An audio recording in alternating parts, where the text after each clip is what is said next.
Hi hello నమస్తే అందరికీ నమస్కారం. నా ఛానల్ని కనుక ఫస్ట్ టైం కనుక చూస్తుంటే నా ఛానల్ని సబ్స్క్రైబ్ చేసి నన్ను సపోర్ట్ చేయండి ఫ్రెండ్స్ ఈరోజు భగవంతుడు నారదుడు మాట్లాడుకున్న చిన్న సంభాషణ గురించి మనం తెలుసుకుందాం. నారదుడు భగవంతునితో అంటాడు, ఓ ప్రభు, నీ భక్తులు ఎందుకు పేదవారిగా ఉన్నారు అని. నారద, భక్తులపై నాకున్న కృపను నువ్వు అర్థం చేసుకోవడం చాలా కష్టం అన్నాడు భగవంతుడు. నీకు ఉదాహరణగా నిరూపిస్తాను అని చెప్పి భగవంతుడు నారదుడితో కలిసి ఒక సాధువు వేషంలో భూమిపైకి వచ్చి భిక్ష అడగడానికి ఒక ధనికుడి తలుపు తట్టడం ప్రారంభించాడు. ఆ ధనికుడు తలుపు దగ్గరకు వచ్చి అక్కడ ఇద్దరు సాధువులు నిలబడడం చూసి ఏమి కావాలి అని అడిగాడు. భగవంతుడు ఆ ధనికుడితో అన్నాడు, నాకు చాలా ఆకలిగా ఉన్నది, తినడానికి ఏదైనా ఆహారం తెచ్చి ఇవ్వండి అని. అందుకు ఆ ధనికుడికి చాలా కోపం వచ్చి, మీ ఇద్దరికి ఏమాత్రం సిగ్గులేదా? మీ నాన్నగారి ఆస్తి ఏమైనా నా దగ్గర ఉంచారా ఏమి? పని చేసి బతకడానికి మీకు సిగ్గుగా ఉంటే వెళ్ళి ఏదైనా హోటల్లో ఆహారం అడగండి అన్నాడు. వెంటనే నారదుడు ఇలా అన్నాడు, ప్రభు చూడండి, ఇతడు నీ భక్తులను నిన్ను అవగౌరవించే వ్యక్తిలా ఉన్నాడు, ఇప్పుడే ఇతన్ని శపించండి అని.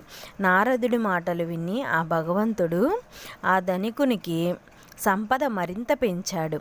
దీని తర్వాత ఆ భగవంతుడి నారదుడితో కలిసి ఒక వృద్ధురాలి ఇంటికి వెళ్తాడు. ఆవిడ చిన్న గుడిసెలో ఒక ఆవు తప్ప మరేమీ లేదు.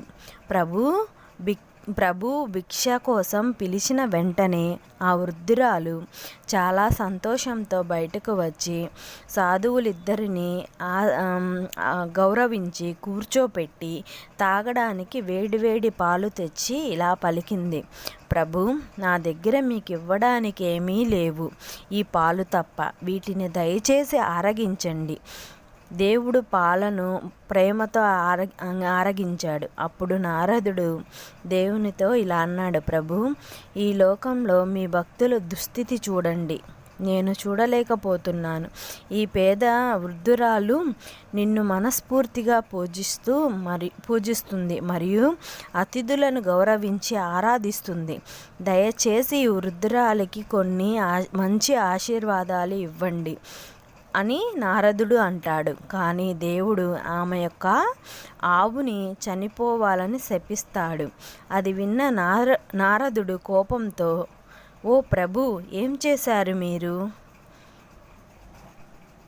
ఆ వృద్ధురాలు మీకేం అపకారం చేయలేదే, మీ పట్ల అలసత్వం చూపలేదే, ఏమి చేసిందని ఆమెకున్న ఒక్క ఆధారాన్ని తీసేశారు. ఇది మీకు న్యాయమా ప్రభు అని నారదుడు అడిగాడంట. నారదుని మాటలకు భగవంతుడు, నిజానికి ఆ వృద్ధురాలు నన్ను బాగా సేవిస్తుంది, పూజిస్తుంది, కానీ ఆమె మరికొన్ని రోజుల్లో చనిపోబోతుంది. ఈ ఆవు విషయమై మరింత ఆందోళనలో ఉంది. తన మరణం తర్వాత ఈ ఆవు ఏమవుతుంది? ఎవరు చూసుకుంటారు? ఏ కసాయివాడు ఈ ఆవును తీసుకెళ్ళి వధించకూడదు అని ఆందోళనలో ఉంది. మరియు మరణ సమయంలో ఈ తల్లి నన్ను గుర్తుంచుకోదు, బదులుగా ఆవును గుర్తుంచుకొని ఆందోళన చెందుతుంది. ఆమె అప్పుడు నా నివాసానికి కాకుండా ఆ ఆవు గర్భానికి వెళుతుంది. ధనికుడికి నా నుండి సంపదన పెంచే ఒక వరం లభించింది.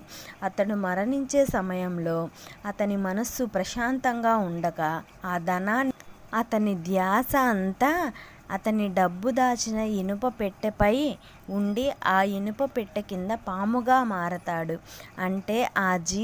అంటే ఆ జీవికి దేనితో ఎక్కువ అనుబంధం ఉంటుందో మరణం తరువాత అదే చోట జన్మించి బాధపడుతుంది అని ప్రకృతి నియమం. దేవుని నిర్ణయం చాలా లోతైనది, అంత త్వరగా అర్థం కాకపోవచ్చు. దేవునిపై నమ్మకం, విశ్వాసాన్ని ఉంచండి. మనసుని భగవంతుని వైపు ఎక్కువగా ఉంచండి. ఆ విషయాలన్నీ మనకు చాలా చక్కగా అర్థమవుతాయి. ఆ వృద్ధురాలు ఆవు కోసం చాలా బాధపడింది కాబట్టి భగవంతునికి ఆమె చనిపోయిన తరువాత ఆవు గర్భంలో కాకుండా తన సన్నిధికి రావాలని కోరుకున్నారు. ధనవంతుడు పాముగా